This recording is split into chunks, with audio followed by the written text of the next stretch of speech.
अच्छा हजरत, ये जो नए कॉलर हैं, ये दरअसल किसी गैर मुस्लिम खातून का सवाल लेके आए हैं और ये खुद मुस्लिम हैं। तो मुस्लिम के टाइम लिया जाए या अभी लिया जाए? नहीं नहीं, ठीक है। अगर गैर मुस्लिम का सवाल लेकर आए, जी भाई बोलें। अस्सलाम वालेकुम सभी को। मुफ्ती साहब, वालेकुम सलाम। ये तो मेरे लिए एकदम फैन बॉय मोमेंट है। थोड़ा मैं थोड़ा नर्वस हूँ। हमेशा से नो वीडियोस प्रॉब्लम। देखता था। स्ट्राइक आज आगे स्क्रीन पे। जी मुफ्ती साहब, मेरा क्वेश्चन ये है कि थोड़े दिन पहले एक ऐसा मामला पेश आया कि यानी मैं पूरी डिटेल्स नहीं दे रहा हूँ। मैं आपको थोड़ी चीज़ें छुपा के बोलना चाह रहा हूँ ताकि एकदम वाज़ेह ना हो जाए।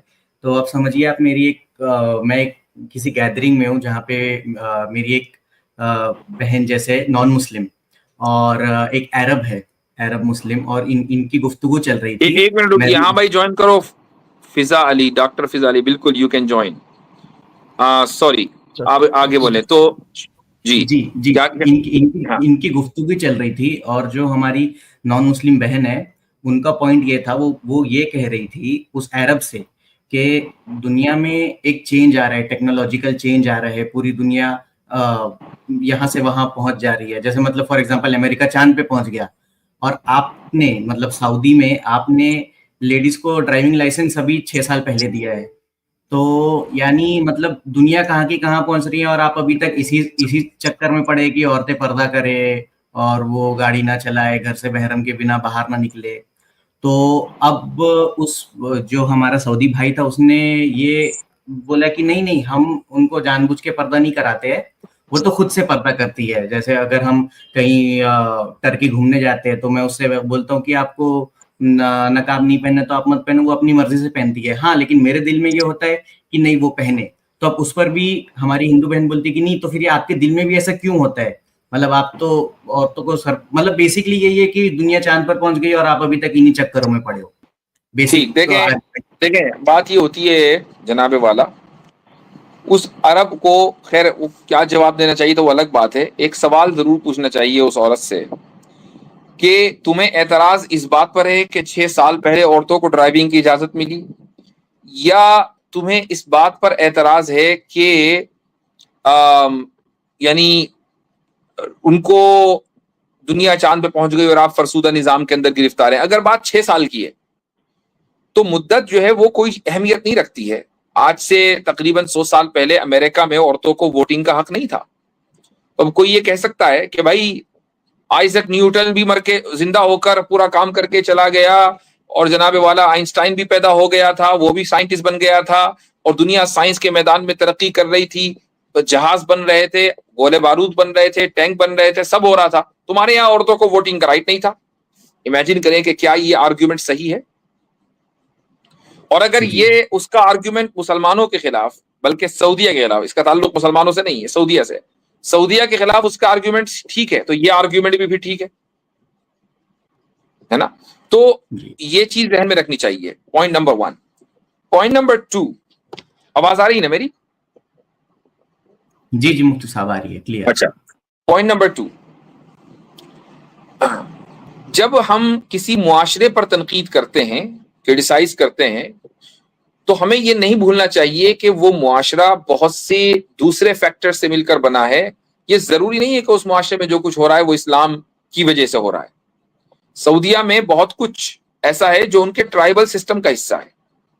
अब औरतें ड्राइव करती हैं कि नहीं करती, ये एक ट्राइबल चीज है, और उनके उनके एतबार से ये चीज बिल्कुल नामुनासिब है, ट्राइब्स के एतबार से। लेकिन फिर वहां एक चेंज आया, और उस चेंज के नतीजे में आप देख रहे हैं कि औरतें ड्राइव कर रही हैं। तो ये एक ट्राइबल वैल्यू के ऊपर क्रिटिसाइज को करना चाहे तो करे, लेकिन इसका इस्लाम से कोई ताल्लुक नहीं है। प्रॉब्लम यह है कि वेस्ट में सऊदिया को इस्लाम के इक्वल समझा जाता है, कि सऊदिया में जो हो रहा है वो इस्लाम है, गवर्नमेंट सऊदिया में जो कर रही है वो इस्लाम है। यही सबसे बड़ी गलती है। अच्छा, और ये लोग इतने हिपोक्रेट हैं कि 6 साल पहले तक सऊदिया पर इसलिए क्रिटिसाइज कर रहे थे कि वहां ड्राइविंग की इजाजत नहीं, और अब 6 साल के बाद इसलिए क्रिटिसाइज कर रहे हैं कि ड्राइविंग की इजाजत 6 साल पहले ही क्यों मिली। तो भाई क्रिटिसिज्म कब खत्म होगा? अब तो मिल गई।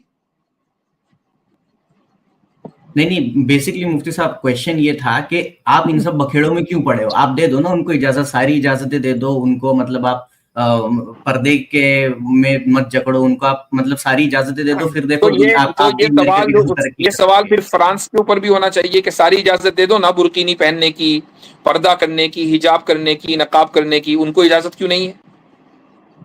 हजरत सवाल तो यहाँ ये पैदा होता है ना कि जो औरत ये सवाल जी आसिम भाई जी मकसद मैं ये कह रहा था कि जो ये सवाल पूछ रहे हैं कि सब इजाजत दे दो, वो जिस समाज में रह रही हैं, क्या वो समाज के अंदर कोई बंदिश नहीं है? क्या उस समाज ने उसे सारी इजाजत दे दी है? जिस समाज में वो खुद रह रही है, क्या वो समाज के अंदर कोई टैबू नहीं है?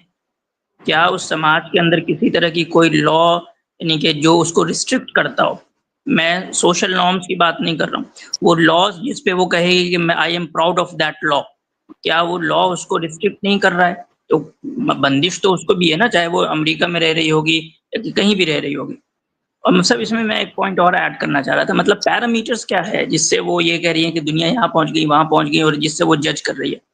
अगर पैरामीटर्स औरतों के कुछ रेटोरिक्स हैं जो औरतों से रिलेटेड है, रेटोरिक्स जो खास करके इस्लाम के खिलाफ यूज किए जाते हैं, अगर वो पैरामीटर्स है तो इस एतबार से अगर कोई कहे कि अमेरिका, अच्छा बताएं बांग्लादेश ज्यादा जो है वो डेवलप्ड कहलाएगा, प्रोग्रेस कहलाएगा, या यूनाइटेड स्टेट ऑफ अमेरिका?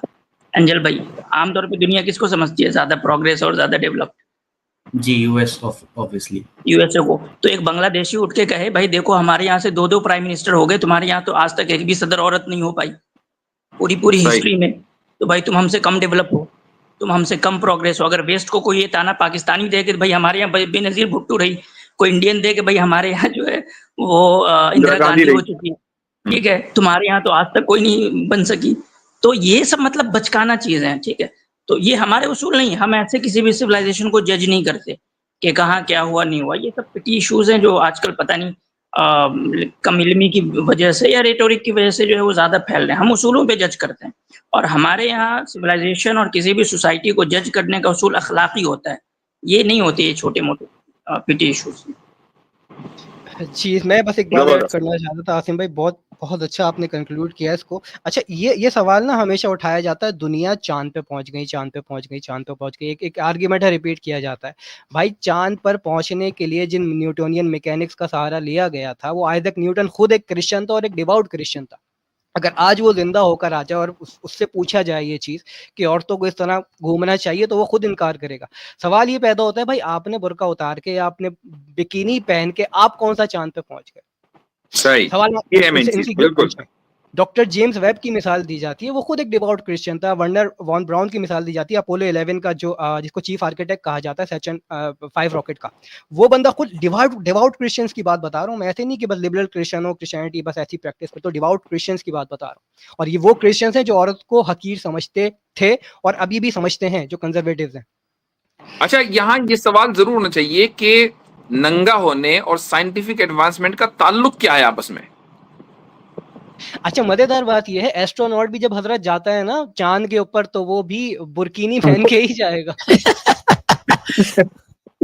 वो तो इतना बुर्का पहन के जाता है कि औरतें नहीं पहनती। बिल्कुल सही।